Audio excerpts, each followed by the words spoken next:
Hello, আজকে রান্না করব তেল ছাড়া পেঁয়াজ ছাড়া একটা কুমড়ো রেসিপি।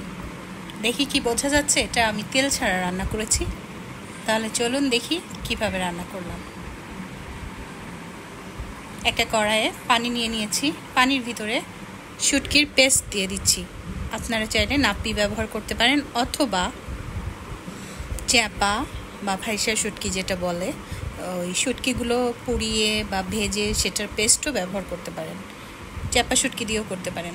এদিকে একটা হামানদিস্তায় রসুনগুলো থেতো করে নিচ্ছি। পানিটা ফুটে আসলে এর ভিতরে দিয়ে দিচ্ছি আগে থেকে টুকরো করে রাখা কুমড়োগুলো মোটামুটি একটু বড় সাইজের করেছি। এই রান্নায় সাধারণত পাহাড়ি মরিচগুলো ব্যবহার করা হয়, কিন্তু পাহাড়ি মরিচের ভীষণ দাম, এই জন্য পাহাড়ি মরিচ না দিয়ে আমরা নর্মালি যে মরিচগুলো খাই সেই মরিচগুলোই ব্যবহার করছি। এখন এই রসুনের সাথে মরিচ এবং রসুন সাথে সামান্য একটু লবণ দিয়ে আবার ছেঁচে নিলাম। কুমড়োটা কিছুটা সেদ্ধ হয়ে আসলে এর ভিতরে এই রসুন এবং মরিচ ছেঁচাটা দিয়ে দিচ্ছি, দিয়ে আরও কিছুক্ষণ ফুটিয়ে নেব।